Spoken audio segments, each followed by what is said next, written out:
I pledge allegiance to the flag of the United States of America and to the republic for which it stands, one nation, under God, indivisible, with liberty and justice for all.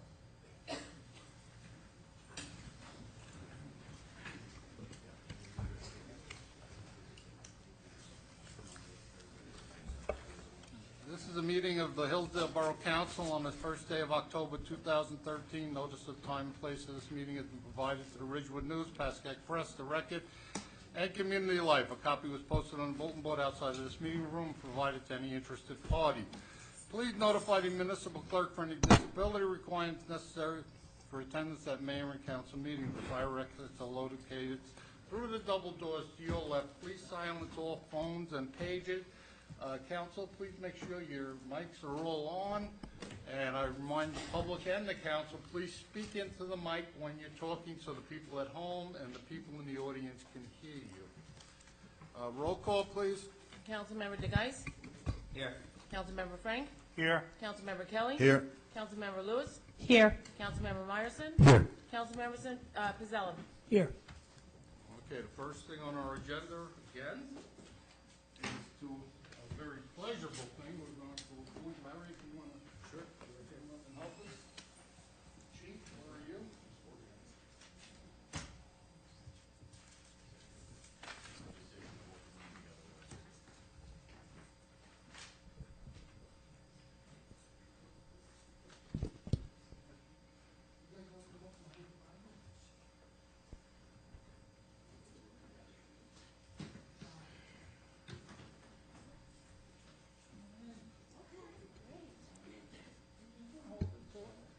More than one hand can hold it. Yeah, get everybody's hand on there. Okay, Chief.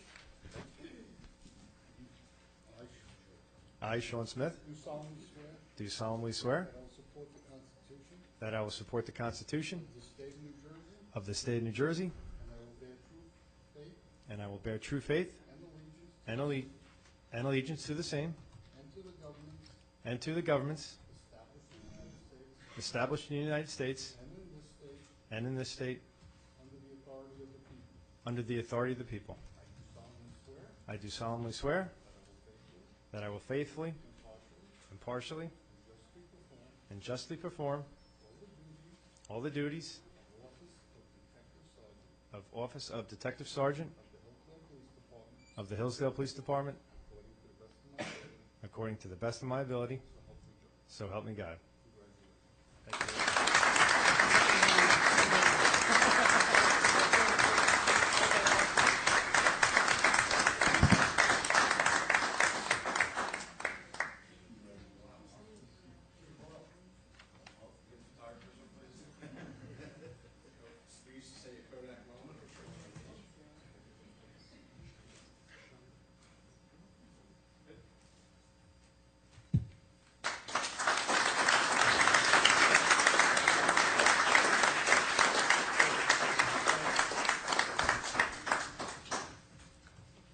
Mr. Mayor, if I just may take a minute, just a quick little history on Sean. Retired Chief Mikulski and I were sitting in his office one day back in 1996, and this young buck came in to drop off a resume, and we didn't have a job for him, but he talked to us, and Chief Mikulski said, "That's a Mickey Mantle," and all the good stuff of Mickey Mantle. But anyway, so Sean, needless to say, came to us in January of 1997. He was promoted to sergeant in December of 2012, and here we are tonight for his appointment into the Detective Bureau as a detective sergeant. He served 4 years in the U.S. Marines. He was in Somalia and Kenya doing relief efforts. He's the recipient of several Department Chiefs Association, Mother Against Drunk Driving commendations and awards. He serves as our DARE coordinator and our school programs coordinator. He was a field training officer, and we're looking forward for his efforts towards his efforts in the Detective Bureau. So I wish him the best, and I know the department's behind him, and so it's nice to have another good event at a council meeting, and I thank you for that. Sean, as you know, I'm a big supporter of yours, and I'm thrilled that this happened, but I understand a couple of weeks ago, the cloud that floated over your head with that black smoke has dissipated because Westwood burnt the car, so now they gotta leave you alone. I am very pleased that you've moved up as quickly and as efficiently as you have. Everything you've received over the years from Hillsdale, you deserve, because you give a lot to Hillsdale and care. And I thank you on behalf of the residents of Hillsdale. Thank you for your service and your continued service. Thank you very much. Okay, you can go home. Okay, the second appointment I had, I'm not going to be making. Unfortunately, there's a little glitch in appointing Anthony Maloof to the Environmental Commission. Frank, I'm going to need that name that you had. Okay. And give it to Sue, please, and we'll put it on for next week. Tony has a conflict with his business, so I'll put another name up. We have no proclamations, presentations. Hillsdale Crossing Guards, are they here? Oh, there they are. Joan Carbono and Arlene for 40 years, and Arlene Meyer. You guys stood out there for 30 and 40 years? My goodness.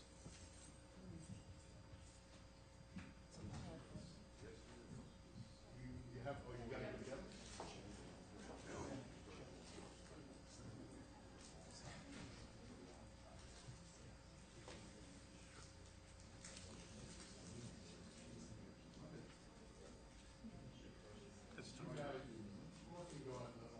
Stand out there in the rain and snow. Fortunately, I am in the pleasant task of helping the crossing guards that hit by a car. We literally take your life in your hands when you're out there, and it's not it's a thankless job. It amazes me, the drivers out there, that when they're talking on the cell phone, and they almost hit you, and then you look at them, they give you the sign. And it's not fun. It's not fun.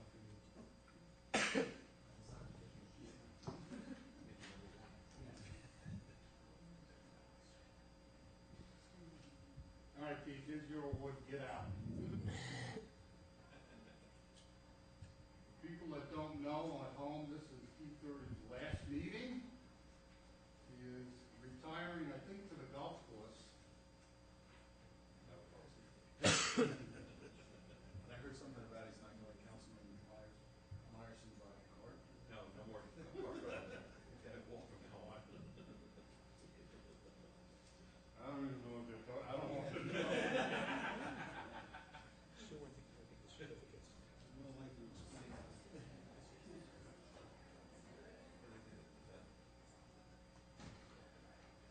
Arlene, I hope, Joan, I hope it's not going to take 40 years to get you the certificate. She's coming. He's coming, okay. All right.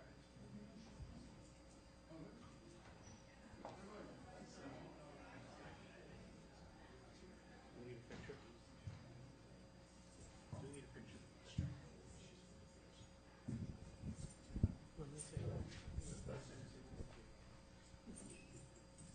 Joan, as I said, your job is thankless, and I certainly appreciate what you do. The children of Hillsdale and the parents of Hillsdale, thank you for your job. Thank you for 40 years. Hopefully, we'll get 40 more. This is a little something we gave you to celebrate the 40 years that you have been here. Turn this way, we'll get a picture. Stay in the G.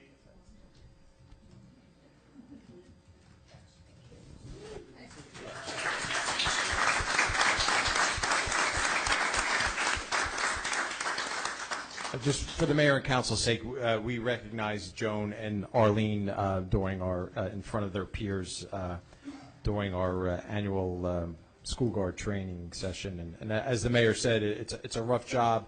It gets rougher every year. And Joan also serves us in the summertime as a crossing guard for the Stony Brook. She crosses the patrons there from the Meadowbrook School. So she's with us year round.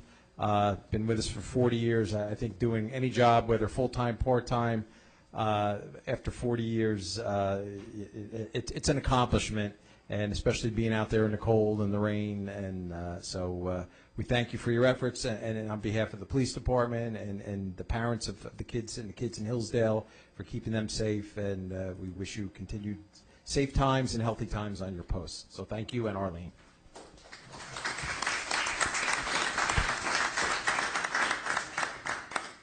Okay, the Girl Scouts coming No, they're coming next week.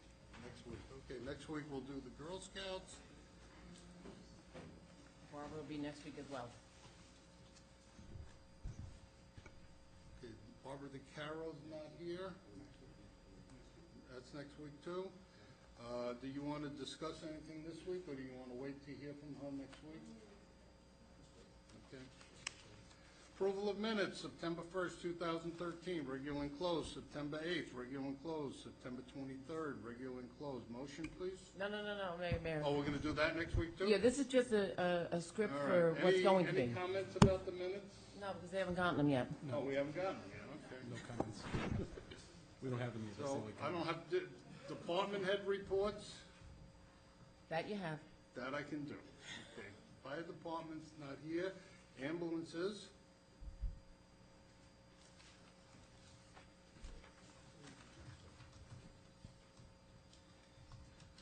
During the month of September, the ambulance corps had 91 calls for service. John Beatty, 64 Westdale. During the month of September, the ambulance corps had 91 calls for service, 76 of which were handled by Hillsdale ourselves. 15 times we had mutual aid, which is exceptional. It's a huge number. We had ALS interaction 32 times. They accompanied with us 15 times to the hospital. We were able to cancel them 7, and 6 times they released to us, which is awesome. We went mutual aid 30 times of those 76 that we had, and like I said before, we had mutual aid 15 times. We travel, our ambulance, you may have seen we had a loaner. We extend a thank you to Rivervale for loaning us their second ambulance for some usage when ours was in for some repairs. But between the two ambulances, we traveled just under 1,000 miles last month. In terms of statistics, our response time to the building for our crews, whether it be daytime or night, averages 6 minutes. And our dispatch time from when the pager goes off to us arriving on scene is 8.1. The national average for urban response times for staffed ambulance is 8.1 from dispatch to scene. So being volunteers, we're actually sticking to the national average, which is great. And the rural response time is 10.1. So we are 2 minutes under the rural response time that's published. Average length of call happens to be 52 minutes. So as a result, we put in over 700 man hours on all of those calls that we had. And most of our calls, some of them have been RMAs, which is refusing of medical assistance. So the ones we actually transport take a little bit longer. Luckily, the hospital nearby is open, so it kind of decreased our times recently. We have emergency services open house, which is going to be on 10/13 in conjunction with the police department and the fire department from 11 a.m. till 1. So we hope people will come out and actually see what we do. Hopefully some people would be interested in joining. And we are sending out our fund drive letter. It's actually being mailed out this week. So please remember, we are fully volunteers and we never charge. So if you can donate, it'd be great. That's it. I have just a point of information. I want to make sure you're aware of the bridge closing on Patterson Street. Okay. Okay, I was giving out, because I was told the wrong information. In fact, the bridge will be open for emergency vehicles. So Okay. you'll be able to get in there. But Patterson Street going in towards the bridge from Friendly's to Washington Avenue will be closed. So you either have to come in from Broadway or come down the one way. Okay. Obviously, and it's a dedicated sort of street, which is the parking lot, the west lot. Mm-hmm. Project will start 10 days from yesterday. Okay. So just be aware of that, that you know when Okay. they do it. I'll let our crews know. According to the engineer, Steele, he told me there could be a week, maybe 2-week period at the end of near the end of the project, when both bridges will not be open, when they're opening one and closing the other. Okay. But they're also going to open up for two-way traffic, the Yesler Way entrance. Okay, excellent. You've got, it'll be a little difficult, but you've got a lot of ways to get in. Okay, excellent, thank you. All right, and you're aware of the Bob Hewitt event that we're doing? Yes. Yep. And if you please tell your members and their families and their children, everyone's invited. Definitely will. Anyone else have any questions for the captain? Thank you. Thanks, Cap. Chief, you want to give a report, Chief?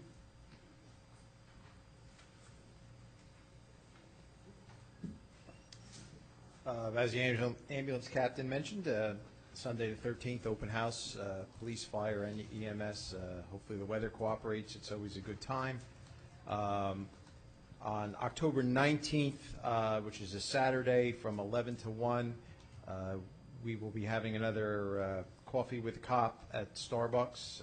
So we thank them for their sponsorship of that. So if you happen to be walking downtown and want a free cup of Starbucks and chat with one of your local police officers, come and join us. Maybe we'll move it to the farm someday. October 22nd and 23rd, we'll be having the Officer Phil program at St. John's Academy, Meadowbrook School, and the Smith School. And that's a program that's is given at no cost to the taxpaying residents, because we have sponsorships from a lot of local businesses and professionals. So each kid receives a workbook. There's a safety program that's given. So I want to publicly thank all those sponsors who helped that program. I don't have September's statistics yet, but for the month of August, we had 39 traffic accidents, a total of 163 motor vehicle summonses were given out. We had 2 DWI arrests, and I must point out that Patrolman Alex Kaplan, one of our newest officers, he had both of those DWI arrests for that month. There were 17 criminal arrests. There were 6,390 telephone calls handled through the dispatch center as far as a quick breakdown of calls for service. 17 animal complaints, 42 assistance or welfare checks, 43 medical aid calls, 13 fire calls, 9 suspicious motor vehicles, 15 suspicious persons, 8 lockouts of motor vehicles or homes. Of those criminal investigations, 5 assaults, 4 criminal mischief, 4 disorderly conduct, 2 drug, 3 theft, 1 weapons, 4 offenses against family, 7 suspicious incident cases, 3 harassment. One other case of note, in a call Sergeant Carty was involved in. He ended up arresting a New York man who had a $20,000 warrant out of Monmouth County. I think I had mentioned, yeah, we recognized Sergeant Mazzio and Sergeant Francavilla for their 20 years of service. Anybody have any questions, comments? No? Okay, thank you. Great job, thank you. I just want to make a comment about procedure. New captain? Oh, No, on comment or you got a question? I have a question about procedure.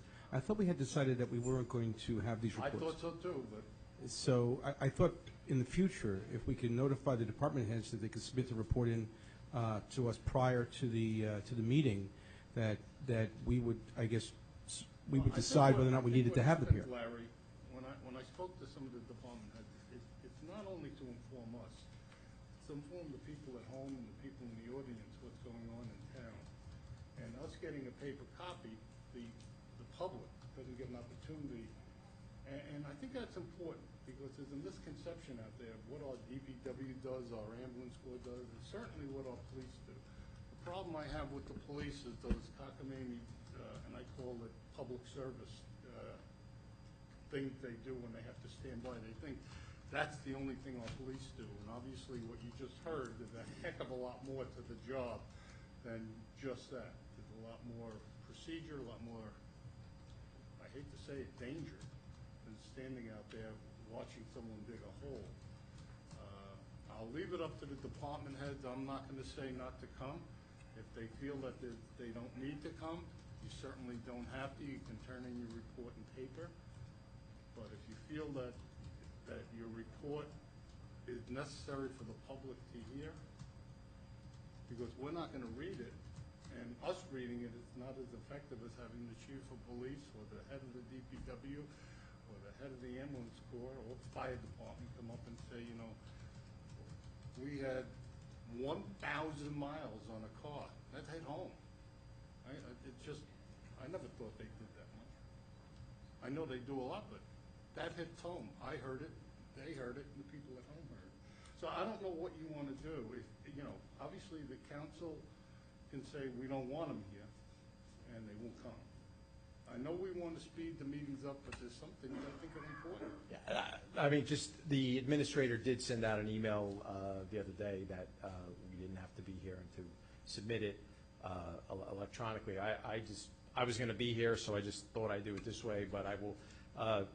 It's your meeting, so whatever you want, I will gladly. I think it was that if the department head wants to come and report, you can. If you would rather submit it written, you can. It's up to the department head. Yeah, I mean, and I wanted to one make of the sure the ways. department heads knew they weren't required to be here. Yes, This no, was that discussed amongst us. that was- Because up until last week, everybody was required to be here, and we had discussed this and decided as a council that department heads did not have to be there if they chose not to. I'm not sure that was disseminated to department heads. No, it was. No, yeah, the administrator sent the letter out, but I had 2 reasons to be here, and so, okay. Yeah, that we're was, good. it had come up that some people have a conflict, and then, you know, it looks like they're absent, but they're not. They had a conflict, so Right, then right. they can submit a paper, Okay. written report. I leave it up to you gentlemen, and someday there's ladies. And as always, if if you have a topic and we're needed, just give me a heads up, and we'll be there. I feel safer when you're here.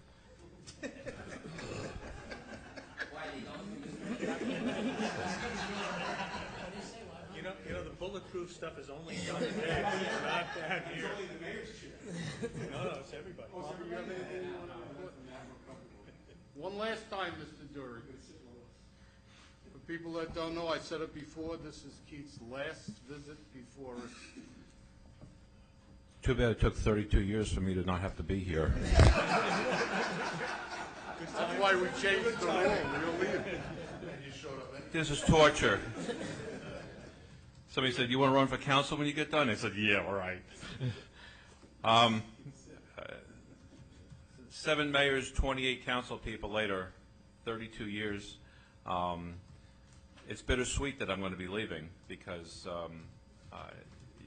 you're going to miss what you've done for a long time. And it's been exciting and fun, and sometimes it's not. And I got to tell you that I'm not going to miss plowing snow. I'm not going to miss doing anything in snow other than going out in my driveway and clearing my own driveway. We had a pretty good summer in regards to paving, and the county is now completed with their paving program. We got sections of Hillsdale Avenue done. We got sections of Wormus Road done. Washington Avenue from end to end with an exorbitant amount of striping that was done. Hillsdale Avenue, a lot of striping, especially around in front of the firehouse, Borough Hall, slowing people down. And also Kinnecamack Road taking care of some of those major ripples that we had. We were also able to get the PSC&G to come over and repair all of the damage that was done on Piermont Avenue by the high school this summer because of all the gas openings that they had and gas leaks, and we got them to pave that right before school opened. My foreman Patrick and his crew were able to successfully complete rebuilding the 30th catch basin this year, which was a major undertaking because there's a lot of Department of Public Works that don't do that. They farm it out, and it can get very expensive. So in Patrick's talented ways, he's able to, through probably his father teaching him the masonry business and his brother being a professional mason, Patrick's done a good job, and he's got a good crew supporting him. We've done a lot of blacktop this summer. We've done some tree trimming. We've really worked to try to screw everything together to make sure that things are working well. We've been working with the electrical contractor up at Centennial, moving plywood around so that they could get out and repair bulbs and things like that. And many times we've replaced a lot of bulbs. And through the early spring and summer, with the graciousness of Mr. Pizzella donating an exorbitant amount of furniture, we were able to outfit the Borough Hall, and we did it all in-house, moving electrical lines, moving computer lines, and replacing ceiling tiles, and doing everything in-house. So it's been a good run. It's been a good summer, and I feel really comfortable that in my last year of working with the Public Works Department that it's been a very favorable position. We have 3 great guys working with us right now from the county. They'll be with us until the end of the year. They've been able to get painting done. If you see the curbs that are painted, things like that. Outside, the railings and everything front and back have been done. Coordination of all that. So it's been a real good, positive year for getting work done. I think Hillsdale looks a lot better for it. I'm not blowing my own horn. I'm just simply saying to my guys, thank you. We were able to successfully pave Oakland Street this week, so Mr. Wolf is probably happy now. 250 other emails later. Only kidding. But we were able to get that done, and it was a great job, and we were able to get Yesler done, and now we're going to be talking about Park Avenue, and I think John's going to take that by the horns tonight and discuss that with you in regards to getting Park Avenue done and the timing and how we're going to be able to get it accomplished within the bid that we already put out on the table. That's it? Yeah. Sure. I'm fine.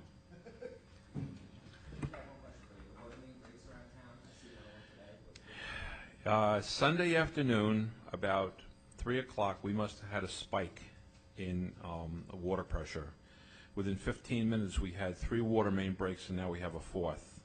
We had one major one on Liberty and Cottage. We had another one at the corner of Knickerbocker and Magnolia. There's another one down on Sycamore and Center, and now we had another major one tonight that was repaired on Ridge and Wormus.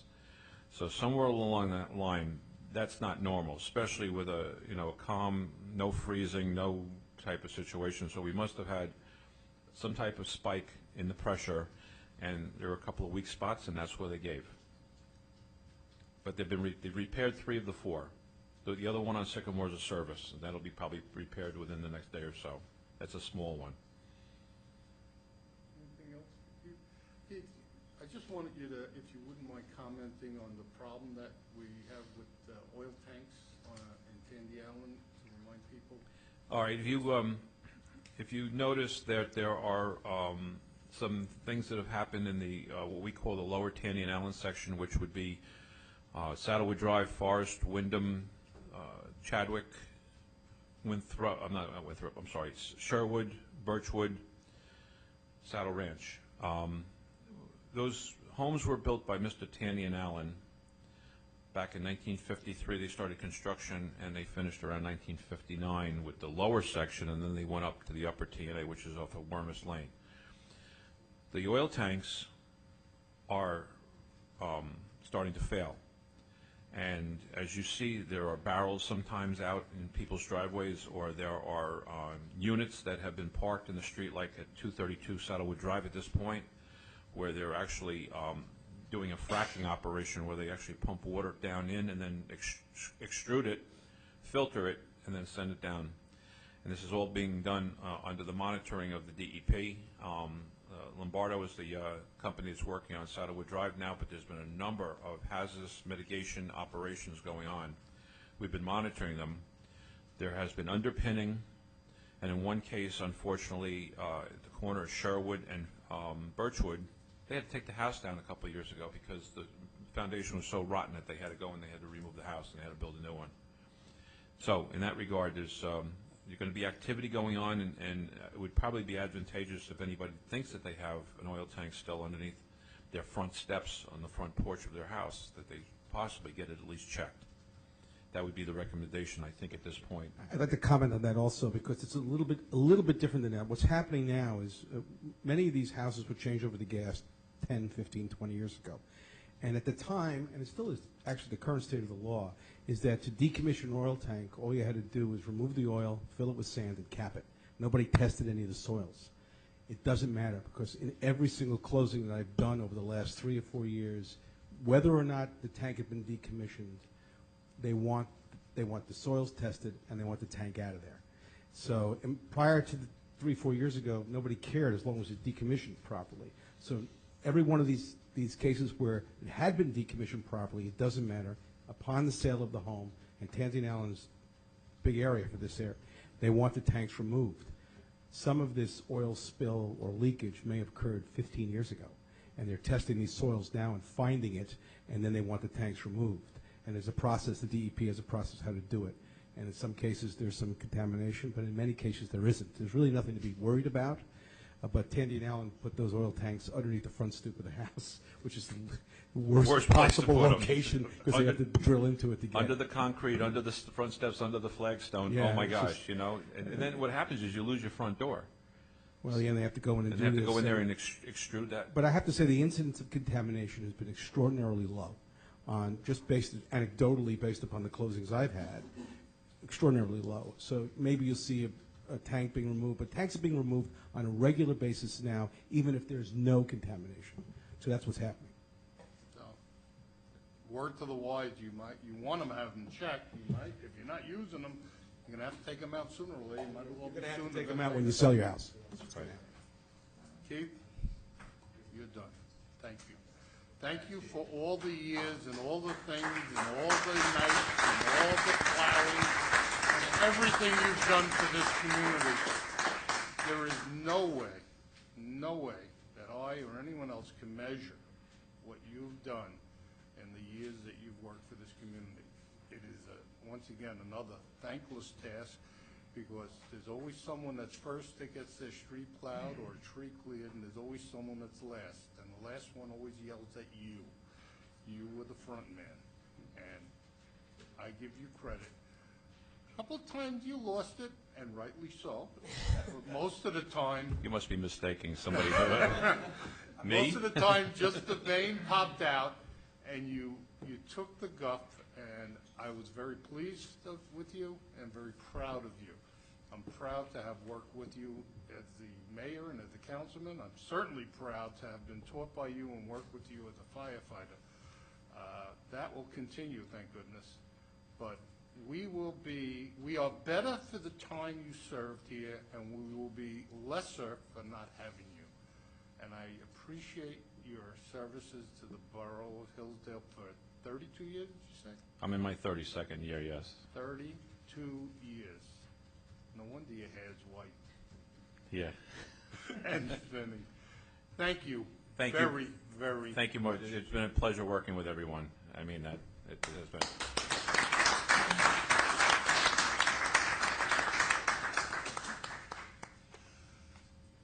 Okay.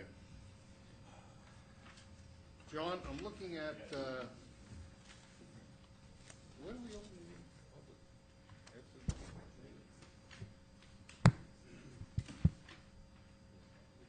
All the way over here? Okay. John, I see the discussions. Most of them are you. Please, there's 15 of them. Keep it very short, Mayor. Thank you.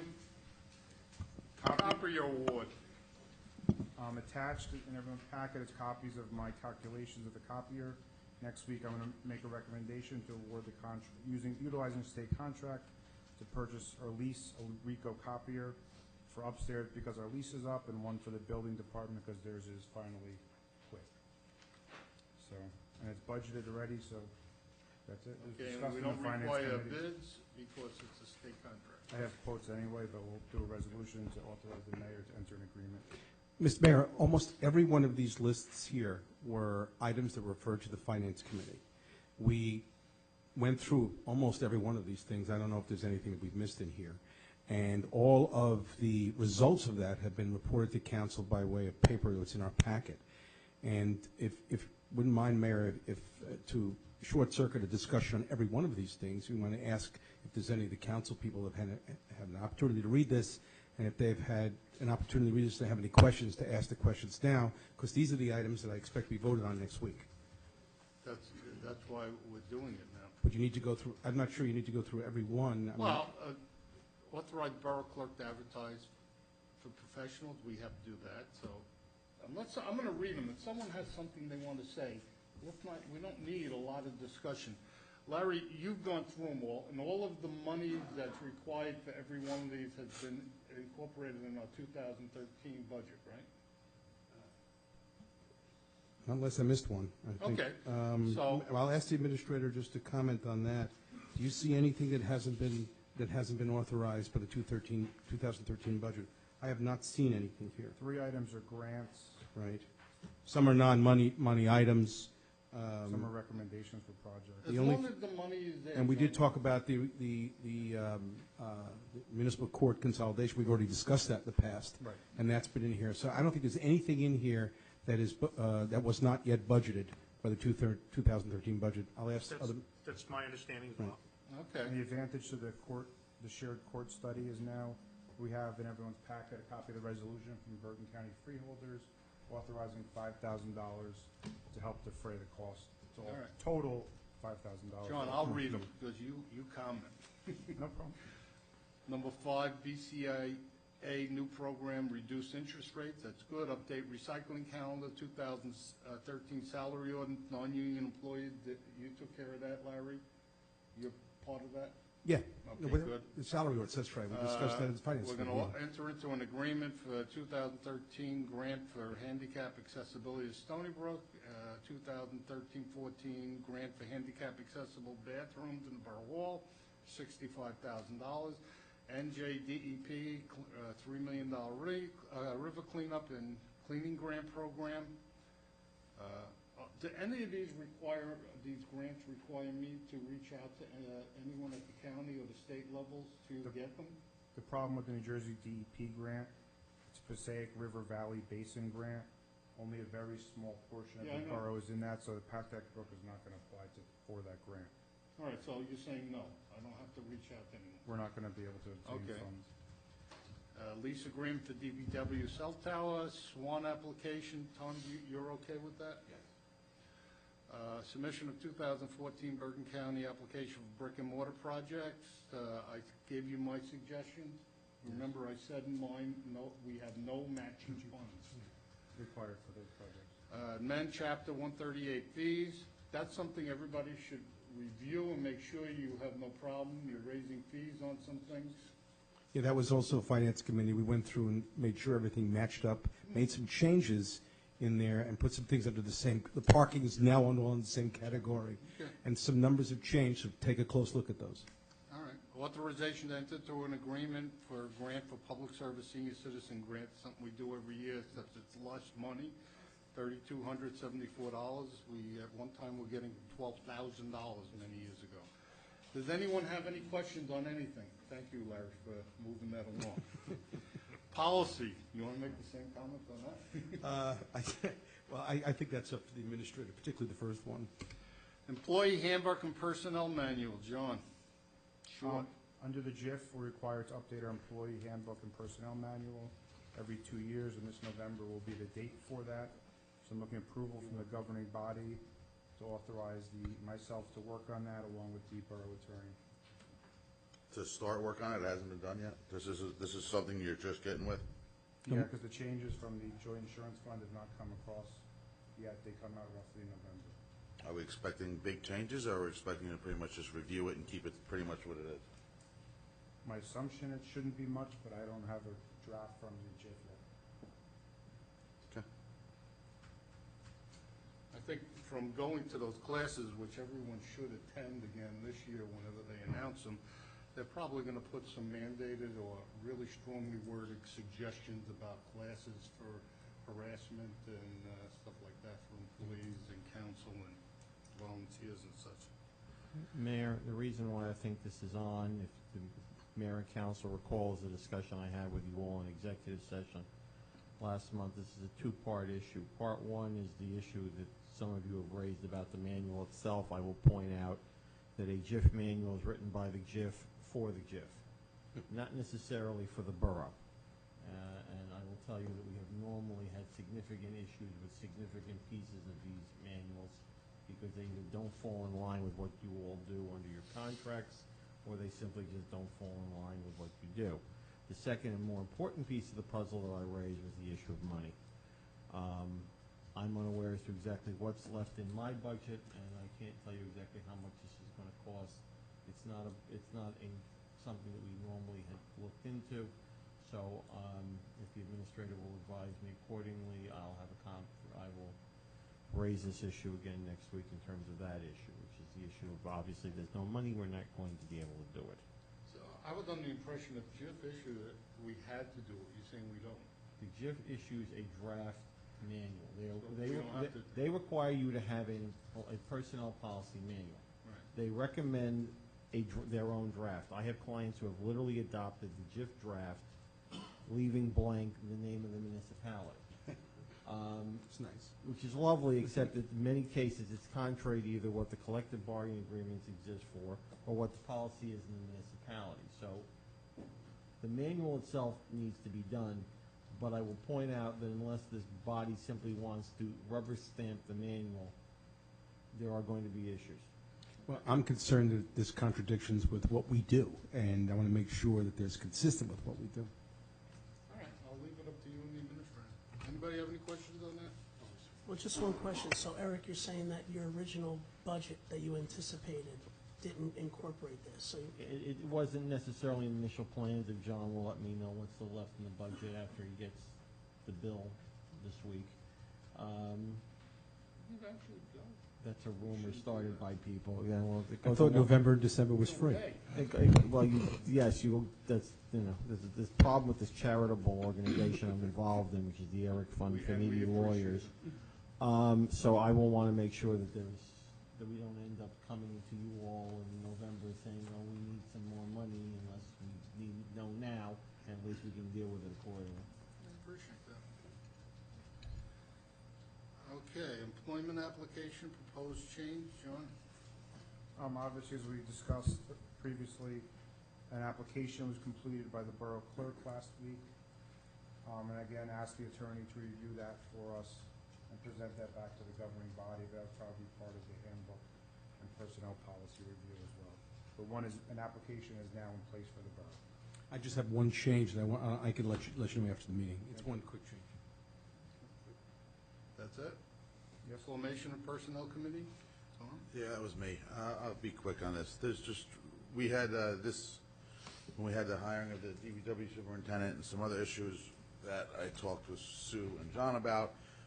In July, we decided we were going to form a personnel committee, and we discussed it at council. That committee was myself, Chris, and Jason. Since that committee was formed, the mayor has, I don't want to say accused, has stated that the council almost left him off that committee on purpose, and it wasn't right. I didn't feel that's what we did, and I didn't remember it that way. This has come out several times at meetings. I've heard it across the street when he's talking to people, and I just wanted to straighten it out.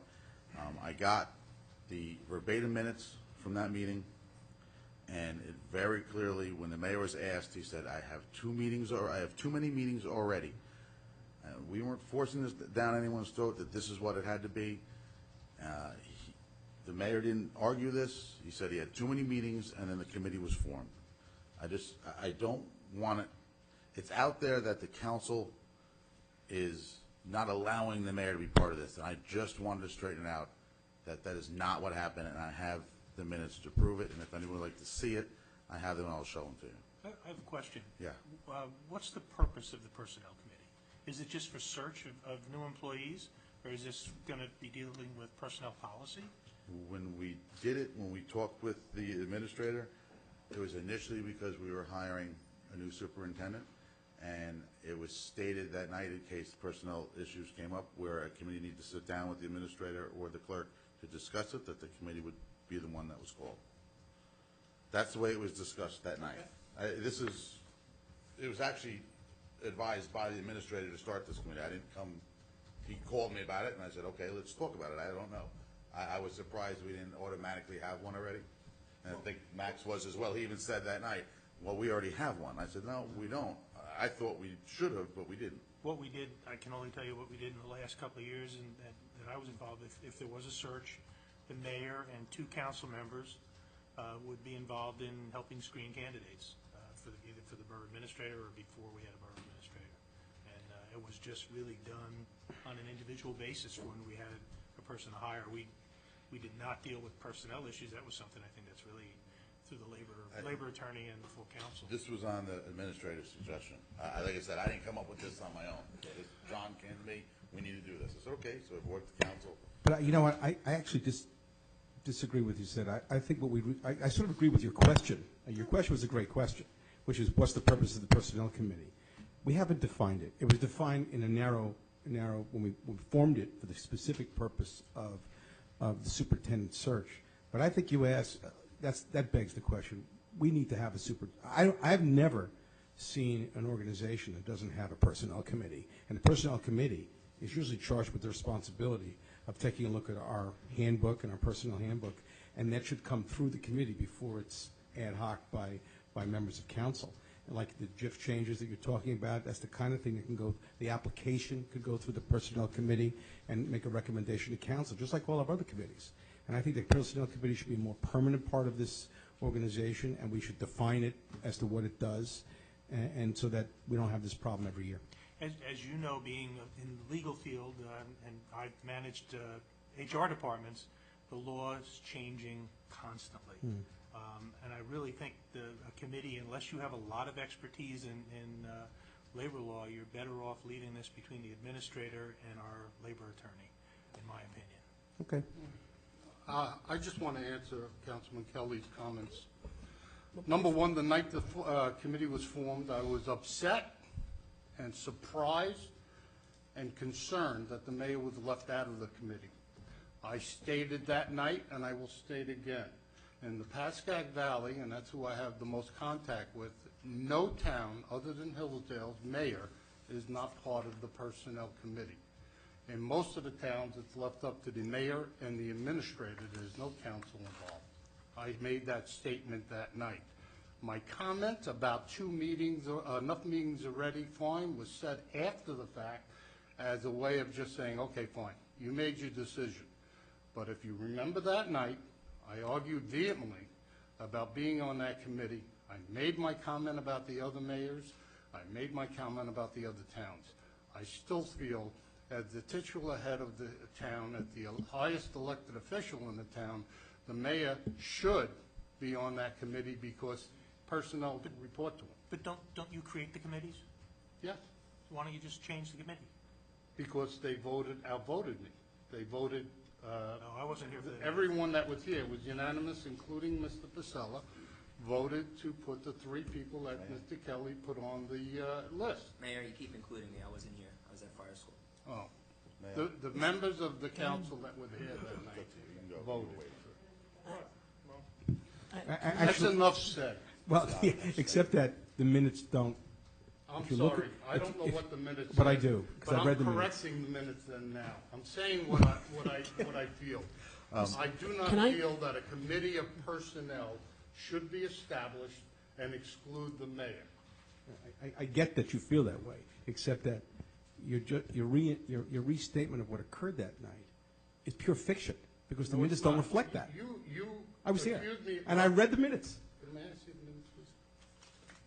The minutes say, the minutes don't say there was a vehement discussion. It doesn't say that. There was no disagreement whatsoever. The minutes are verbatim. They're heard from the tape.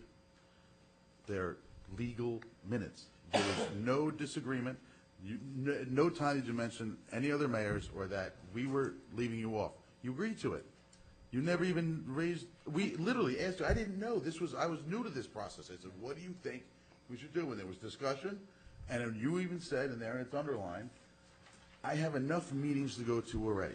And then we said, if you would like, me, Jason, and Chris will do it. And that's the way it was agreed upon. In fact, you're the ones, you put those names up. I mean, I am not saying you shouldn't be included. Why don't we change it? Discussion's there. Let's change it. Let's change it. To let the mayor put the mayor on it. Let's change it. Doesn't matter to me. I have a But question. I have issue with what was just said. He just said, Okay, I have a question. I'm correcting the minutes. The minutes are written. They're there. How can you correct? I mean, Mr. Kelly, no offense, but Mr. Meissen, when you talk about fantasy, it's the minutes. Mayor, I'll give you a fantasy. I want to step down so you can have it. Council President Kelly, It's I over. said, You got it. You can have my spot. Mayor Arnowitz asked the borough attorney, shouldn't the mayor be on a committee like that? Attorney Bernstein said you can be an ex officiato, Your Honor, but at that point you end up with a quorum. Mayor Arnowitz said, yes, that's what I was saying. So, read all the minutes in its context. no, it is. And then just after that, we offered to put you on it. And you said, I have too many meetings already. Okay. Mayor, let's agree to disagree. Councilman DeGeist said he'll step down. Put you on the committee. Let's move forward. Thank you. You're welcome. Oh, my God. Do we have to do any kind of motion on that, or is that just an ad hoc committee? Attorney Bernstein? Somebody want to make a motion? I'll make a motion. Second? Can we do an all in favor? All in favor? Aye. Aye. Opposed? No. Thank you. Mayor, just for the record, I would like to correct one item. NJSA 48:61-6D. The council may at its annual meeting establish for its members such committees of the council as will assist it for the ensuing year. Council committees are actually under borough form of government, the actions of the council and not the mayor. I don't understand what you're saying. He's correcting Mr. Councilman Frank. You appointed the committees, obviously. Yeah. It's the council. Okay. Council. No, I knew that. That was very evident in January at Rio. So we just, but the council just changed the committee. We changed the committee. Okay. Moving on. Thank you. Best practices inventory, John? Everybody should be behind me there later. Everyone has a copy of the best practice inventory that I completed as a CFO. Hillsdale's gonna get 100% of our wonderful comptroller back from the state. That's good. Next week, we have to pass a resolution stating that as well, that it was completed and Okay, miscellaneous, we're going to execute a developer's agreement for the pool location and grading plan. Hopefully that'll get done this year.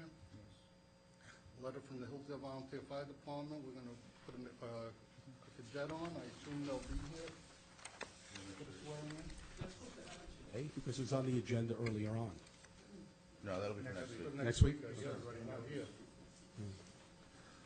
Okay, ordinance carried over, amendments, supplement chapter 138 fees, we're gonna take care of that next week, and Larry, you said you were all fine with that, and Yes. everyone else? Yeah. The borough code of the borough entitled Fire Department, that's the bylaw changes, that changes the officer structure. We had the first reading last time, Ordinance to so- amend and revise the borough code for animals. dog Okay, and cat. does anybody have anything on those that they need to comment on? We're gonna vote on all those next week, there should be no comments, we should do the We had the first readings last week in discussion, and On 13, 11, and 12. On 13, 10, it's going to be an introduction. oh, I'm sorry. Okay, nothing else, we're gonna open the meeting to the public. Please come to the microphone, I remind you, please, give your name and address and speak into the microphone. My name is Susan Liebeskind. I live at 57 Heritage Court, and I've been a resident of Hillsdale since 1992. All summer, I've been disgusted by the smell of our garbage sitting in the cans for 6 days. As Camille Boursier said in a letter to the editor in Community Life and the Pascack Press about Hillsdale's once-a-week garbage pickup, I realize in these economic times that we all need to reduce costs, but this is more than an inconvenience, it's a potential health hazard. I sent an email to Hillsdale Council President Kelly, and he immediately responded, saying that he agrees, but not a single resident of the borough had come to a council meeting to complain about this issue. So I'm here tonight to let the council know that I think it's a problem, particularly in the summer, and that I am not the only one who is unhappy. I understand that Mayor Arnowitz has requested the Finance Committee consider this issue for the 2014 budget. I know it's not a simple answer or an easy fix due to contracts and mandated budget caps, but I hope that the council recognizes that many people in Hillsdale care about this issue and that you, our elected officials, can think creatively to solve this problem. Thank you. There's one other fact that I not only asked the Finance Committee, but the borough attorney has to review the contract. We have a 5-year contract. This is the first year. We have to see the implications of breaking the contract or rebidding, whatever legal required for something like that. I don't know. But I will tell you that the DPW superintendent, who is soon to retire, suggested to help you a little. If you put a cap full of bleach in a plastic bag that's tied up, it will cut down on the odors. Can I ask when your garbage pickup is, what day? Fridays. Friday. Yeah, Friday. Okay. I ask that for a specific reason, because those who have the Friday pickup have the worst. I'm on Friday as well, and I asked. We have to find a solution to this problem, because it is the number one complaint that I hear, not from people, not from yourself, but from a lot of people. I think that, generally speaking, many of the council people do the same thing. Talk to my I think we wife. need to find a solution. What? Talk to my wife. She complains to me about it every week. It is, one of the things I'm going to look to do is, the way garbage works in pickup is Monday, Tuesday, Thursday, Friday, and Wednesday's recycling. I know this is a simple thing, but I'm going to ask that Mr. DeJoseph take a look at asking our contract to move the Wednesday to Friday and Friday to Wednesday, because at least it won't be sitting, because most of the garbage is developed over the weekend. And true, because you have parties, whatever the case is, it's most over the weekend. And it seems to me having it sit there the entire week makes no sense, particularly when we have some flexibility between Wednesday and Friday. I know it's not a panacea, but it's something small that might be able to help people who are Friday pickup having on Wednesday, so it's not sitting there the entire week. That's just one small thing, but we're also looking at potential other solutions. I think we have to do this. We have to find a way. And we're taking a look at a lot of different options. Okay. And I think most of the people I've spoken to, during the winter, it's not so bad, but in the summer, when the temperatures are getting really high and the garbage is sitting in the garage, because if it's outside, then the squirrels and the raccoons get to it, it's unbearable. So even if something could be done during the summer, the way that it was It was before. done for economic purposes. The 2% cap is becoming not becoming, is strangling. While I agree with it, it's very difficult to find money. We saved a substantial amount of money overall for the contract. The 1 day a week pickup alone was $40,000 to $60,000. But overall, with the new bid, and I'm not saying it was because of 1 day a week, but I do know from past experience, some of the garbage companies came to me and said, you can get a much better price and would be more willing to bid if we had 1 day a week and did away with backyard pickup. That was a hindrance also. But I think, Doug, we saved $250,000 a year. Yeah, it was $250,000 the first year, because it started in November. It's almost $300,000 per year. Yeah, but sometimes it's not just about the money. Well, I agree. And there's a difference between cost and value. And, The only it problem is is the with money. Not just about the no, money. With a 2% cap, if you don't take it out of garbage, you have to take it out of someplace else. well, I understand that. But I like that backyard pickup, by the way. Except that I thought that was great. 2 days, I think we need to find a solution to this problem, and we're looking at every different option. And with a 5-year contract, it's not so easy. So, but this minimum thing of moving Friday to Wednesday, and because the whole town gets picked up, it's recycling on Wednesday. Every week it's something else. It's switched back and forth. There's no reason why we can't move the Wednesday to Friday, so the garbage isn't sitting out for Friday pickups all week long. That makes no sense to me. And if Larry, What?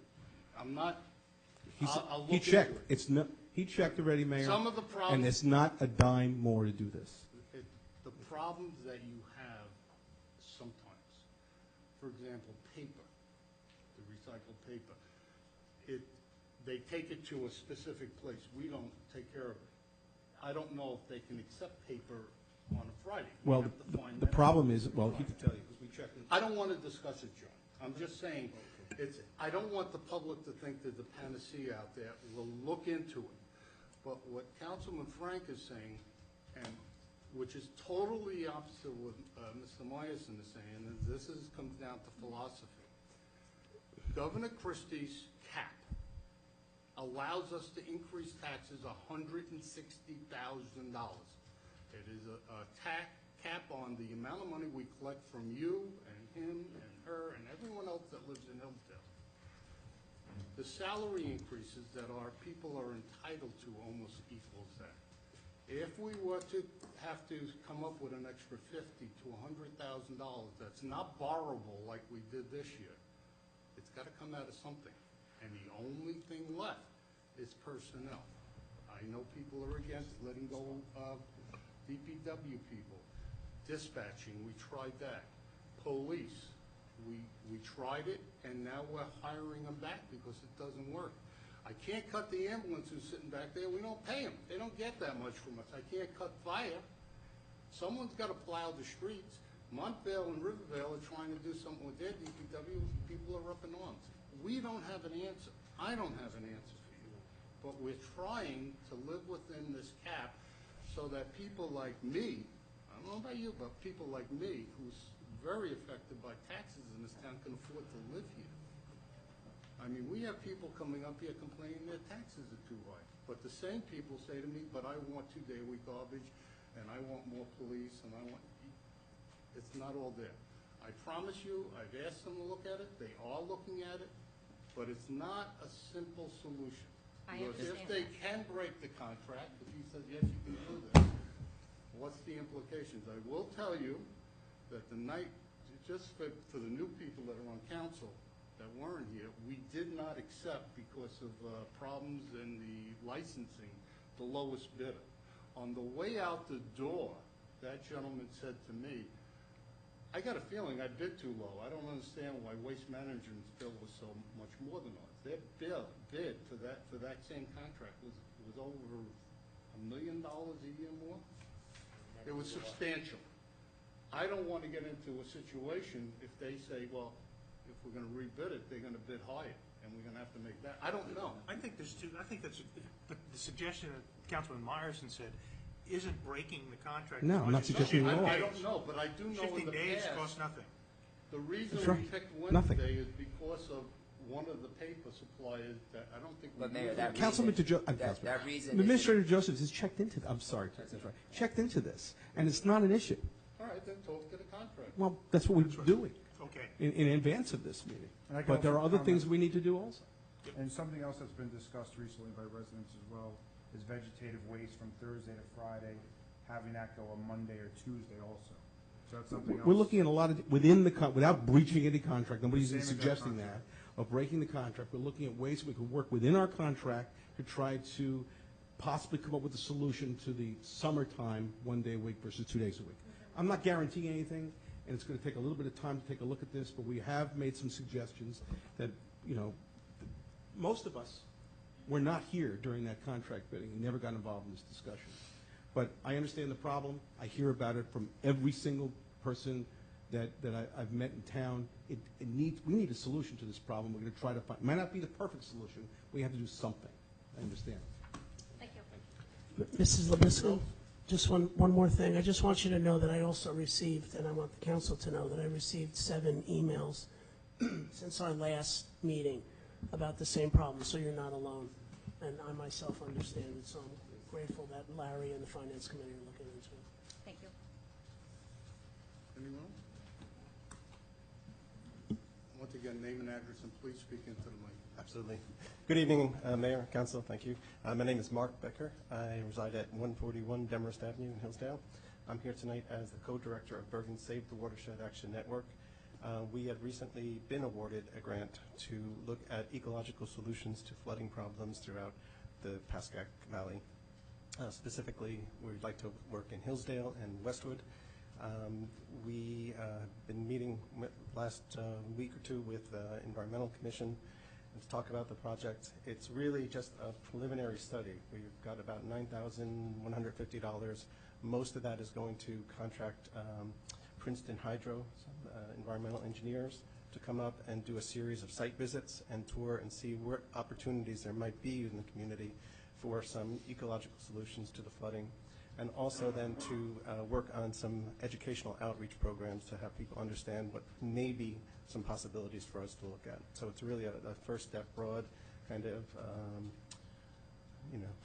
look at what alternatives might be available for us. We're asking for your support in this project. We're happy to answer any questions you have. I can provide you with copies of the grant application that details exactly what steps we're going to be taking over the next year. It's a year-long program.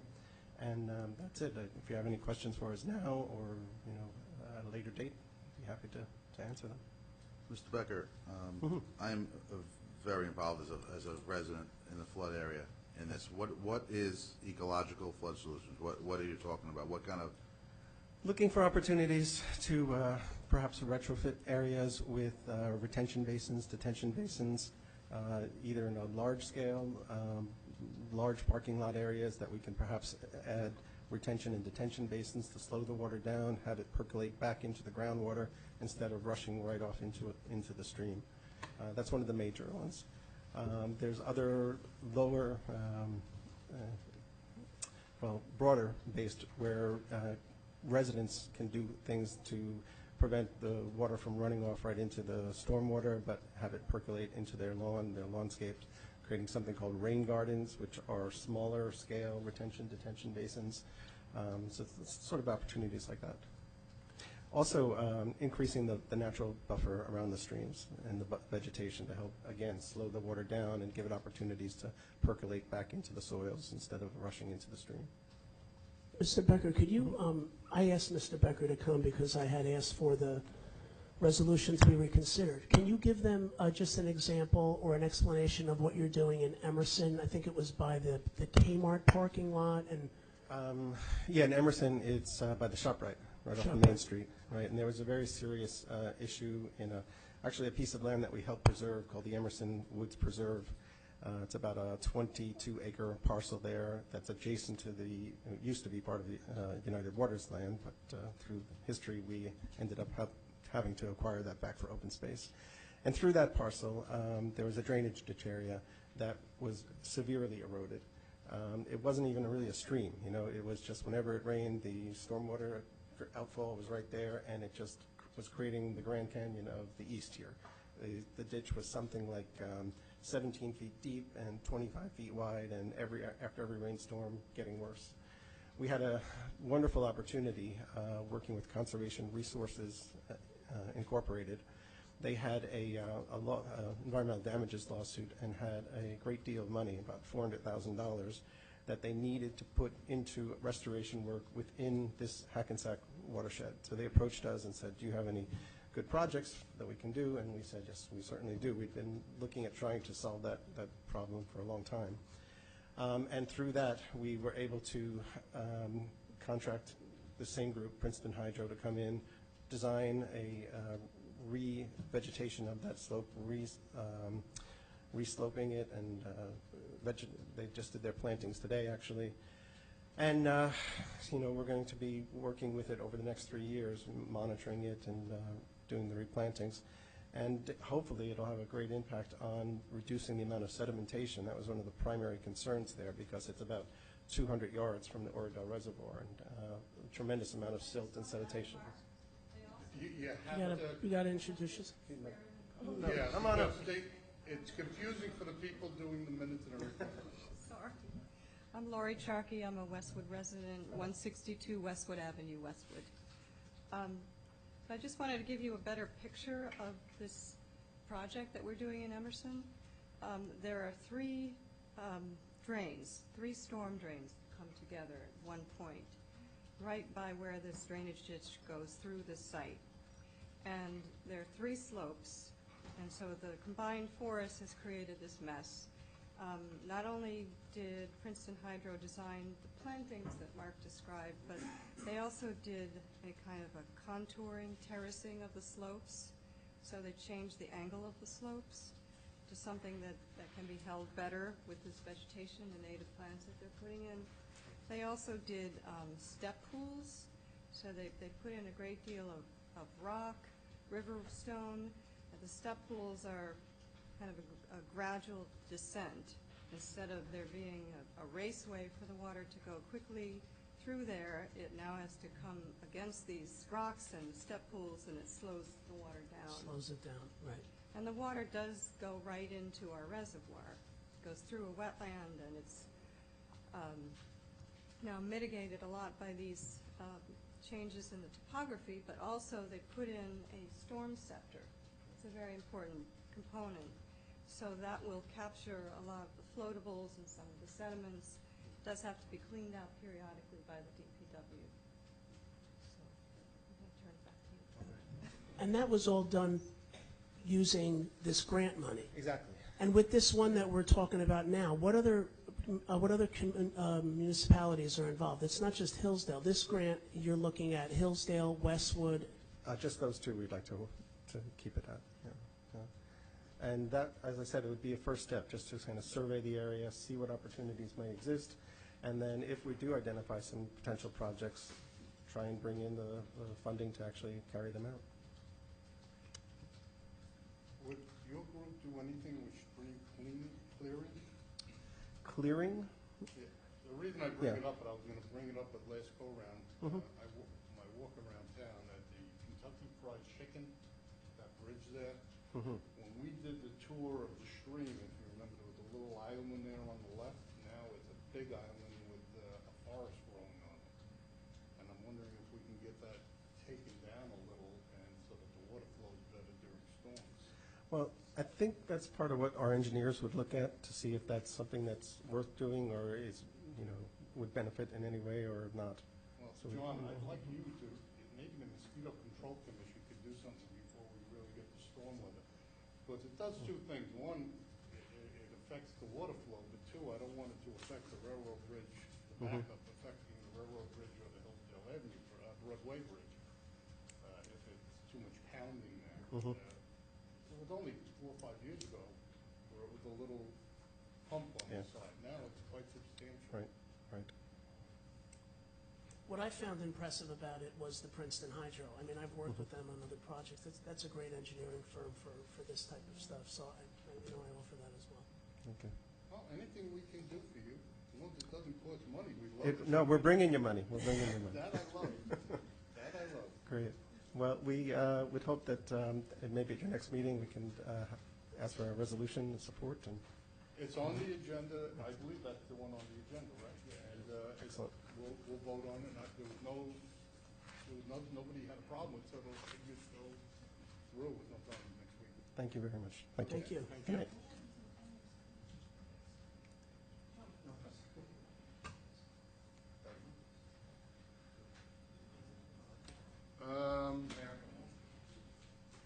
I'm sorry. Nice glasses. Yeah, I scratched my eye. I don't like them at all. Makes me look older than I am. To Anthony DeRosa, 280 Cambridge Road. Growing up in Hillsdale over the years, there are people ingrained in my memory of doing things and being just around the town.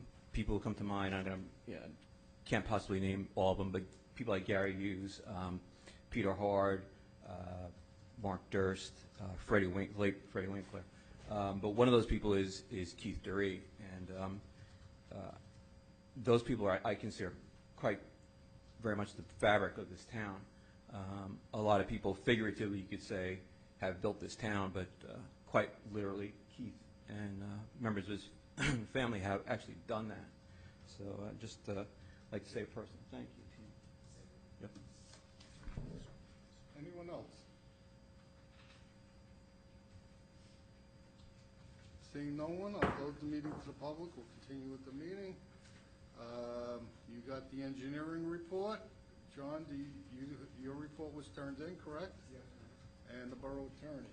Does anyone have any questions on anything? Do you have anything you want to say? Later. No, I'm afraid of that. Okay, last go around before we go to closed session. Larry, you want to start? Sure. I think I had to turn this on first. Keith, 32 years? And by the way, you don't have to come anymore. That we voted on that. Okay. All right. I have two stints in Hillsdale, 1950 to 1960 and 1992 to today. And the Durree name has been around forever. I just wanted to personally thank you for all the hard work, effort, and the number of times you testified in my court, either as my witness or when I sat as a judge. Always the highest. There's a lot. Community policing, and the chief and the captain know this also, is not about giving everybody a ticket at the first chance you get. It's about recognizing what the needs of the public are and weighed against the needs of the common good and what somebody has done. And you've always shown respect for the people who lived in this town in a way in which to work out whatever problem they have, whether it's a cleanup problem or the like, with a great deal of poise. And I really did appreciate that as sitting at all different in the court system and also watching you work as DPW. And I just wanted to personally thank you for the work that you've done in town. And I assume I'll be seeing you around town doing basically the same stuff you've always done. You're not going anywhere. Not a Florida person? You're just, no? Not Tom's River? And not the shore? No, okay. So he'll be in Hillsdale for a while. That's true. It's only 52. I counted a lot more than that. Anyway, thanks again. And I also just want to say congratulations to Detective Sergeant Smith. I do want to say one thing about Sean Smith, I'm sorry, is that there was a number of times that he was the arresting officer in many of my cases. And when I sat up there on more than one occasion, and I know you're a witness to that, I pointed to the corner and said, there isn't a person in this room that shouldn't thank, at that time, Patrol Officer Smith for doing what he did in this case. And again, he is absolutely a joy to have around, and I'm going to love seeing him around as our detective. So congratulations again. Okay, yeah, I think that's just for him. I'd like to congratulate Detective Sergeant Smith as well as say thank you to Keith. I've gotten to know Keith a little bit better, being the fire commissioner and seeing him across the street. And I just thank you very much for your dedication to the town. You know, we were very well served by you. Senior luncheon is October 16th for those we're starting back at St. John's. And I'd also like a personal thank you to all the crossing guards, especially Joan and Arlene. I've been walking my children for 11 years to school, and we, you know, unfortunately, we absolutely need the crossing guards at these crossroads because nobody stops for pedestrians, and they barely stop for the crossing guards. So I thank them for their service. My children and I appreciate it. Thank you. Keith, I've known you for about 20 years. We share the same birthday together. This town is definitely going to miss you. You're a great asset to this town. I appreciate everything you did. Thank you very much for your service. Again, Detective Sean Smith, great job. This week has been a little bit brought home by what's going on overseas. I know Staff Sergeant McGill, a lot of people in Hillsdale were friends with him. They brought him home this week. Services are for him this week. So that always brings it home a little bit when it's in front of you. And also, my sister's moving into town this Thursday. I told her we have one-day garbage, so don't worry, guys, you're safe. And I'd like to congratulate her.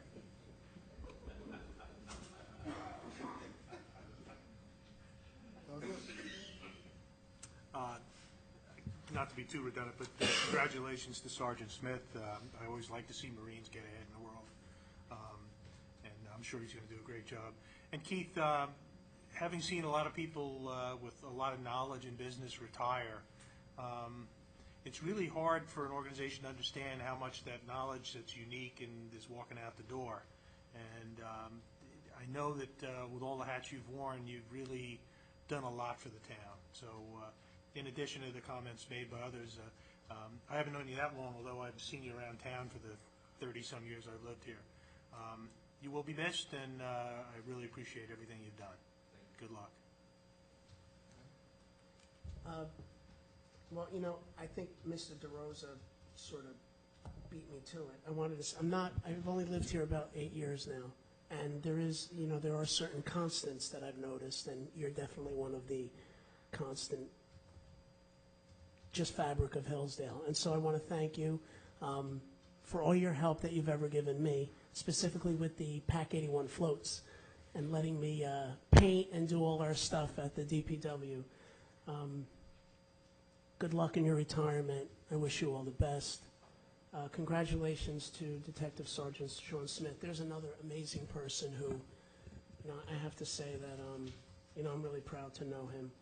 Congratulations to Joan Carbonaro and Arlene Mayer. I also want to report on the Board of Ed that all the schools had their back-to-school night. The Board of Ed is really making strides with the new curriculum. There's a lot of changes at George White.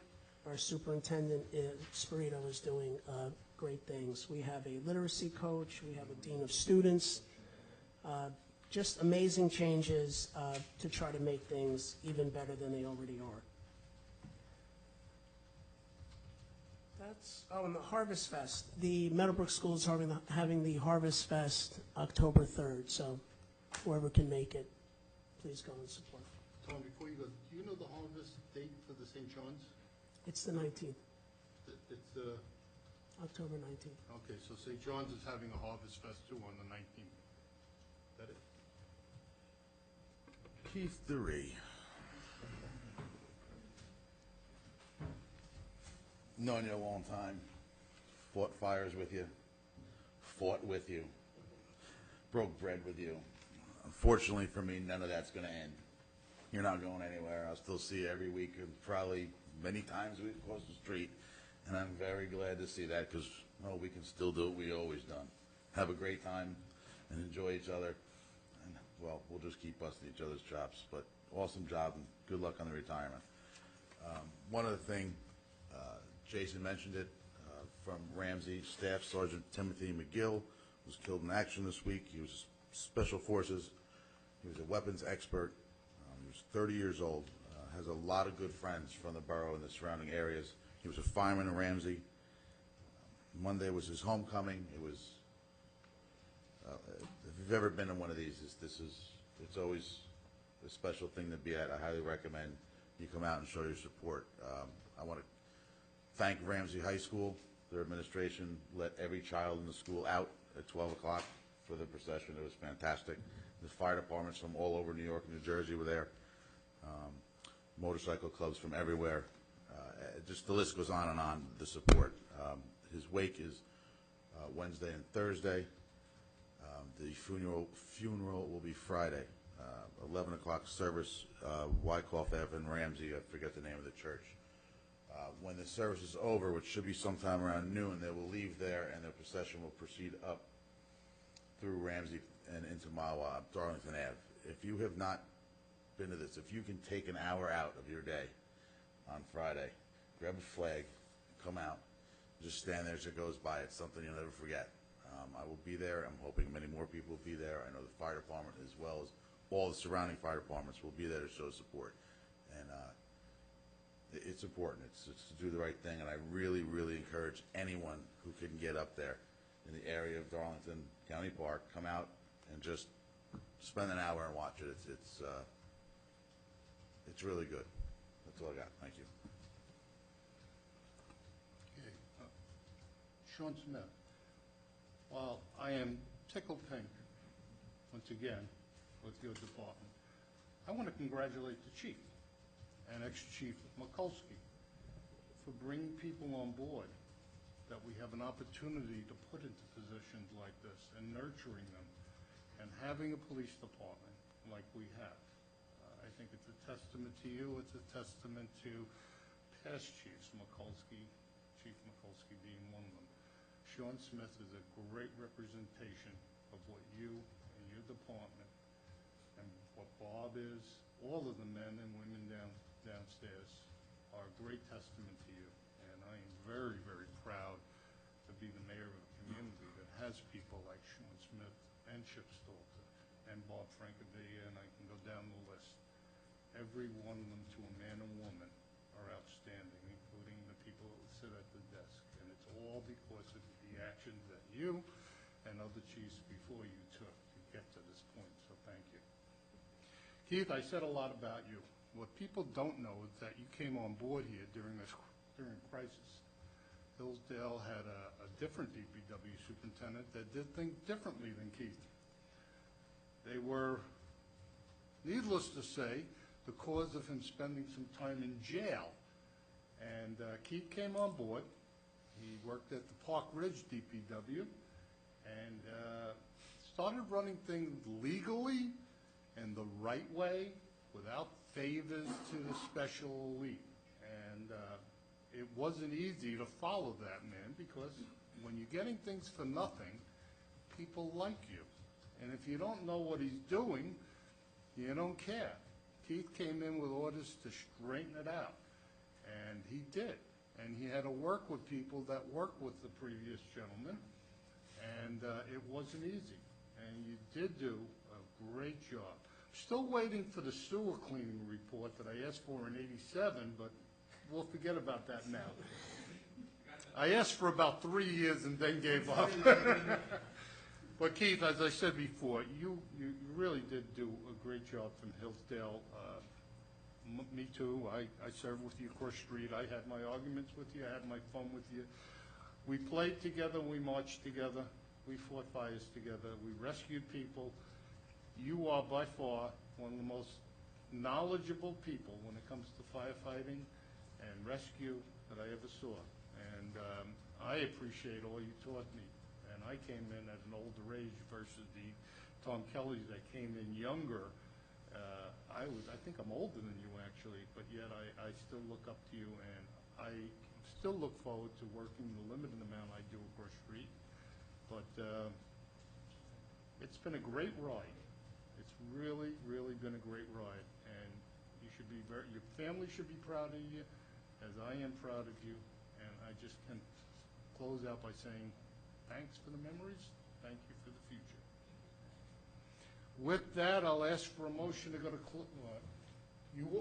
why did you? Oh, I asked you before. When? I'll say congratulations to Keith as well.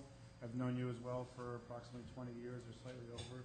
We've had our agreements and disagreements over the years, but I appreciate working with you for the last year and a half. Great to work with you. Obviously, tonight's our first work session, as requested by the governing body. Obviously, a couple little things we're working through. Any suggestions, recommendations from the governing body, please let myself know or the borough clerk, and we will address them for you. In everyone's packets now, which is going to be handed out to you monthly, is your year-to-date financials printed out as of today, and there's a separate report if there are any over appropriations that will be addressed next month through budget transfers. As the mayor mentioned, Patterson Street Bridge replacement is going to happen starting approximately in 10 days. It is going to be an inconvenience, but once it's going to be completed, it's going to be a benefit to the residents. The Pascack Valley Regional High School study, the borough is working with our professionals to get the completed study in time for the October deadline for the Department of Labor. Thank you, Mayor. No. Almost one more. Congratulations, Detective Sergeant Sean Smith. Sorry. Sure. Motion to go to close? Moved.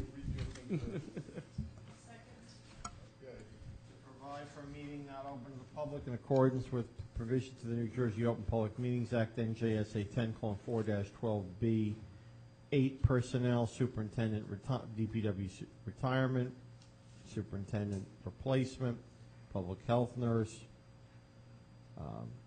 Under B7, anticipated pending litigation, attorney-client privilege, cell tower, DPW facility, Saddlewood Hills property, solid waste. Under B4, collective bargaining negotiations, DPW, PBA, and UPSEU. Also, the issue on personnel of hiring procedures and the Affordable Health Care Act. All in favor? Aye. Aye. Opposed? Yes.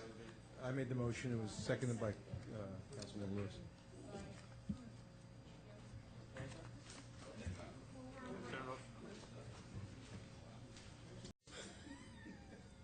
Are we on?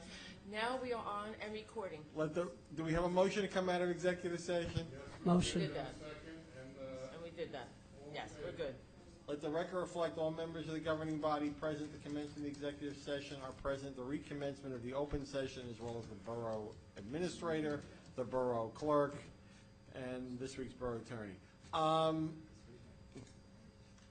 There was ongoing discussions relative to the collective bargaining agreements between the various unions. No action needed to be taken.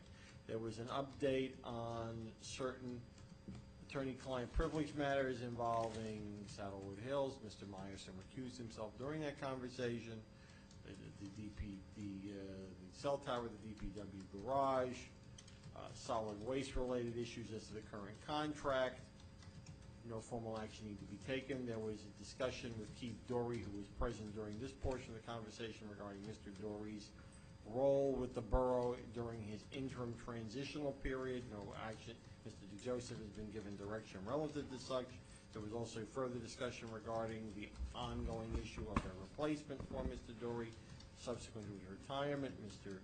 Joseph has equally been given some direction to work with members of the governing body regarding interim appointments. No formal action need be taken. There was a discussion as to the borough attorney's opinion relative to the public health nurse. The borough council has decided to take no action and wait for the presentation from the chairman of the Board of Health next Tuesday night. Whatever. I believe I've covered everything. Yes. With that, Your Honor, the appropriate motions are made. I have one more thing I forgot. I want to put this on the record, and Erica, I'm hoping there's no conflict. I got a call over the weekend from a relative of mine who wants to get involved with the Orchard Street project that was before the planning board. And I just want to put on the record, I informed him that it's in the courts, and I have no say and have no desire to talk about it, and stop the conversation. Since that time, I have heard that the case was settled and the town prevailed, but I did not call my relative back because I don't feel it's proper for the mayor to be talking to a developer, especially a developer that's related to me. So I just want that on the record that I did speak to him. Susan, can you check with the planning board as to whether we have a resolution on that? On the victory? Whether or not there is, I don't know of anything, so, you know. Well, according, she said, I told the planning board chairperson, she's the one that told me it's settled and we prevailed. Well, can we get a, Sue? The apartments, of course, behind Shell Station. It's already been to the courts already. That's what she said. that's why I want an update, because I will tell you all, I hear from Mr. Ridgeville on what I refer to euphemistically as a need-to-know basis. Yeah, I know. It's a problem. So, last but not least, before we take a motion to adjourn, I have provided to Ms. Witkowski, I believe now, at least a half a dozen professional service agreements, including mine, which the mayor signed tonight over my objection. We are missing a handful, but we are hoping to have in the next 30 days fully signed professional service agreements for all our professionals, other than the board, on the planning board, because I'm not doing them. Okay, Motion to adjourn. Motion to adjourn. Second. All in favor? Opposed? Carried. I think you're right. Who moved? Stay thirsty. Ted, or you, because it's a waste. Just think, forget about the paper.